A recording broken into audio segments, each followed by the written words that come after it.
Guys, आप सभी का स्वागत है मेरे चैनल ट्रैक टू टारगेट में। आज हम लोग security and exchange board of India के बहुत इंपॉर्टेंट पोस्ट ग्रेड ए पर बात करेंगे। इसके अलावा हर एक पोस्ट के प्रमोशन के टाइम लायबिलिटीज़ पर बात करेंगे। कितने टाइम पर प्रमोशन होगा, क्या हायरार्की है पूरे सिस्टम की, प्रमोशन इंस्पिरेशन के क्या एक्सपेक्ट हैं, सभी को हम लोग देखेंगे बारी बारी से। इसलिए इस वीडियो के अंत तक बने रहेगा ताकि इस वीडियो के ख़त्म होते होते आपको सेबी के बारे में हर एक चीज़ पता चल जाए और आप डिसाइड कर पाओ कि आपको सेबी की तैयारी करनी है या आरबीआई ग्रेड बी की तैयारी करनी है या ईपीएफओ की तैयारी करनी है। तो अंत तक बने रहिएगा। चलिए सबसे पहले सेबी के फाउंडेशन पर बात करते हैं। एक स्टैट्यूटरी बॉडी है, जैसे आप सभी को पता है 1988 में स्टैब्लिश्ड हुई थी। उसके बाद 12 अप्रैल 1992 को इसको स्टैट्यूटरी स्टेटस दे दिया गया पार्लियामेंट के द्वारा। मिनिस्ट्री ऑफ फाइनेंस के अंदर में काम करती है, ध्यान में रखिएगा, मिनिस्ट्री ऑफ फाइनेंस के अंदर में काम करती है। और मुख्य काम जो इसका है, मेन पर्पस इसका है, chief regulator of securities market in India. Securities market की एक चीफ रेगुलेटर है। चलिए सेबी के वर्किंग पर बात कर लेते हैं, क्योंकि इसका वर्किंग ही इसके हर एक पोस्ट से डायरेक्टली रिलेटेड है। तो मेन एम इसका जो है to protect the interest of investors. इसके अलावा स्टॉक एक्सचेंज सिक्योरिटी मार्केट में जो भी कंपनी है, ऑर्गेनाइजेशन है, उनके रजिस्ट्री करना, उनके वर्क को रेगुलाइज करना।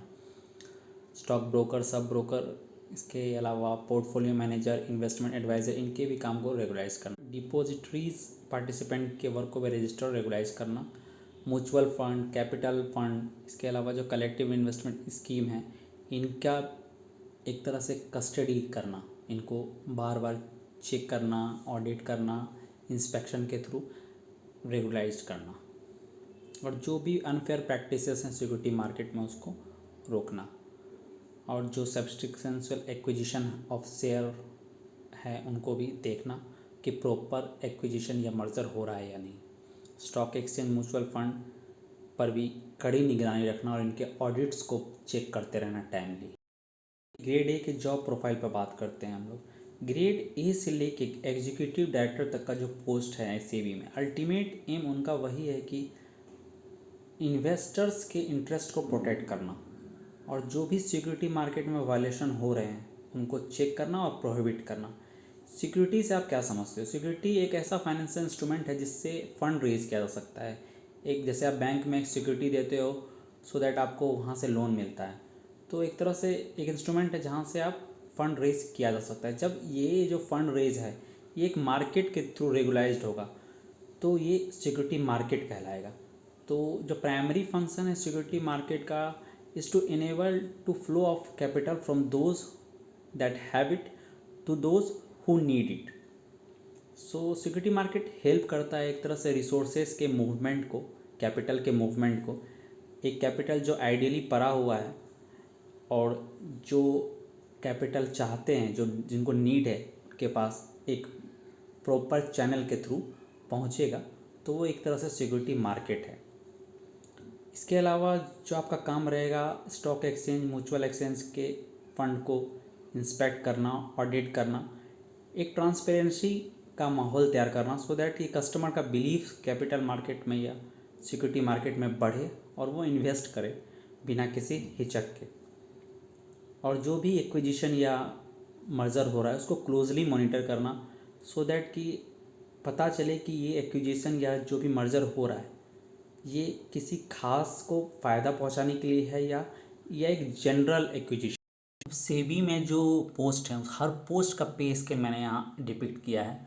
और जो पोस्ट आपको एकदम ध्यान रखनी है, ये ग्रेड ए जिस पर वैकेंसी आई हुई है, ये आपको ऑफिशियल नोटिफिकेशन में भी दिया हुआ है पे स्केल।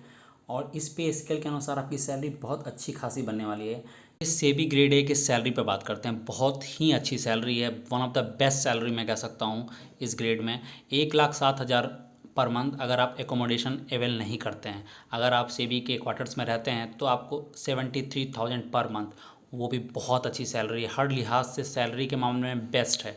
इसके अलावा एक बात और आप ध्यान में रखिएगा, कोई भी रिक्रूटमेंट अगर किसी भी पोस्ट पे हो रहा है, आपका जनरल में हो रहा है या किसी में, तो वो चेंज हो सकता है।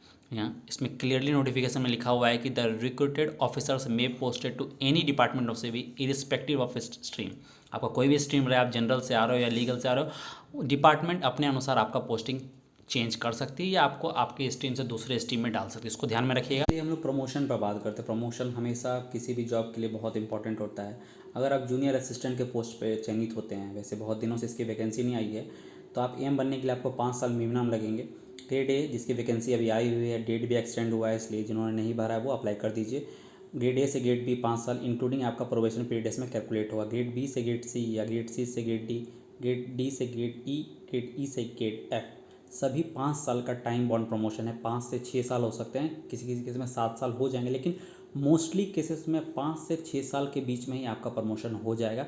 टाइम बॉन्ड प्रमोशन है और स्ट्रिक्टली फॉलो भी होता है। चीफ जनरल मैनेजर के पोस्ट से जब आपका एग्जीक्यूटिव डायरेक्टर के पोस्ट पर प्रमोशन होगा तो वहाँ पर आपका टाइम बॉन्ड तो आपको फॉलो करना ही है, साथ साथ इंटरव्यू कंडक्ट होगा बोर्ड के द्वारा। एज ए एग्जीक्यूटिव डायरेक्टर आप चेयरमैन तक भी जा सकते हैं, लेकिन मोस्टली चेयरमैन का जो पोस्ट रहता है सेंट्रल गवर्नमेंट अपॉइंट करती है चेयरमैन के पोस्ट के लिए कैंडिडेट, और वो मोस्टली आईएएस लेवल के ही रहते हैं। जैसे अभी अजय त्यागी जी हैं, वो हिमाचल प्रदेश कैडर के आईएएस हैं। बहुत लोग को एक कन्फ्यूजन भी रहता है कि ये पोस्ट पे जो अपॉइंटमेंट है क्या ये प्रमोशन के बेस पे है या बाहर से किसी कैंडिडेट को बुलाया जाता है। जी हाँ, गवर्नमेंट अपॉइंट करती है और गवर्नमेंट के द्वारा मनोनीत रहते हैं ये। और अभी हाल में अजय त्यागी जी है जिनको 6 महीने का एक्सटेंशन भी मिला है। सेबी में करंटली 4 एग्जीक्यूटिव डायरेक्टर हैं, आपको ध्यान में रखिएगा 4 एग्जीक्यूटिव डायरेक्टर हैं। और इसके बोर्ड पर हम लोग चर्चा हम लोग सेबी के बोर्ड पर बात करते हैं कि बहुत इंपॉर्टेंट है सेबी का बोर्ड, क्योंकि इंटरव्यू भी कंडक्ट कराती है ये एग्जीक्यूटिव डायरेक्टर पोस्ट के लिए, और एग्जामिनेशन में भी क्वेश्चन इनसे बनते हैं कि सेबी के बोर्ड में कितने मेंबर हैं, चेयरमैन कौन रहता है, या सदस्य कहाँ कहाँ से आते हैं। तो टोटल 8 मेंबर हैं इंक्लूडिंग चेयरमैन श्री अजय त्यागी जी हैं, और 2 जो ऑफिशियल्स होंगे, एक तो आपको डिपार्टमेंट ऑफ इकोनॉमिक अफेयर्स के सेक्रेटरी श्री अथानु चक्रवर्ती जी थे, जिनका अभी हाल में ही रिटायरमेंट हो गया है, तो अब उनके जगह तरुण बजाज शायद नॉमिनेट होंगे इस पोस्ट के लिए। और मिनिस्ट्री ऑफ कॉरपोरेट अफेयर्स के joint secretary Shri KVR Murthy, ये दूसरे ऑफिशियल्स रहेंगे। इसके अलावा रिजर्व बैंक ऑफ इंडिया के deputy governor Shri NS Viswanathan हैं, और 5 मेंबर जो हैं उनमें से 3 मेंबर होल टाइम रहेंगे, और ये 5 मेंबर भी गवर्नमेंट ऑफ इंडिया के द्वारा ही इलेक्ट किए जाए। हम लोग इंस्पिरेशन पर बात करते हैं। इंस्पिरेशन की तो ज़रूरत नहीं है इस जॉब के लिए, क्योंकि इस जॉब में हर कुछ है जो आपको ऑलरेडी इंस्पायर करेगा इस जॉब को ज्वाइन करने के लिए। ग्रेड ए ऑफिसर आप बने होगे after joining. Job type all India है, हाई चांसेस ऑफ प्रमोशन है, सैलरी बहुत अच्छी है with other benefits. Work pressure आपको मॉडरेट टू हाई रहेगा, फिक्स ड्यूटी आवर रहेगी, 9 to 5 जॉब है, Monday to Friday job. Prospect हर लिहाज से बेटर है इसका।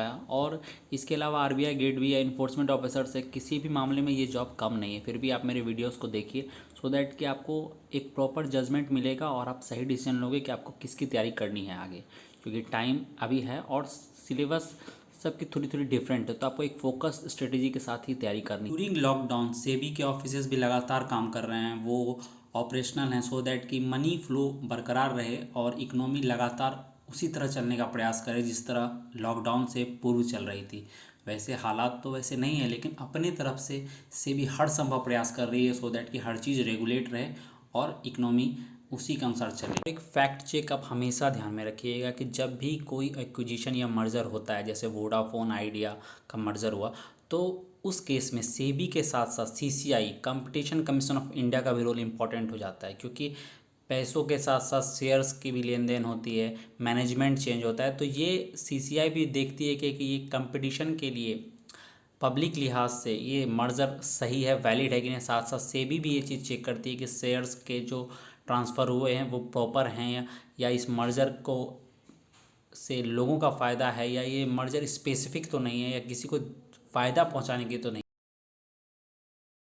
थैंक यू सो मच, और प्लीज़ लाइक कीजिएगा मेरे चैनल को और सब्सक्राइब कीजिएगा। जॉब से रिलेटेड नई जानकारियों के साथ मैं फिर से आऊँगा, और जो भी जॉब से रिलेटेड क्वेश्चंस होंगे आपके, प्रमोशन, हायर की, जो भी आपको लगता है आपको पूछना चाहिए जॉब से रिलेटेड किसी भी ऑर्गेनाइजेशन के बारे में, आप कमेंट बॉक्स में लिखिए, मैं आपको तुरंत रिप्लाई दूँ।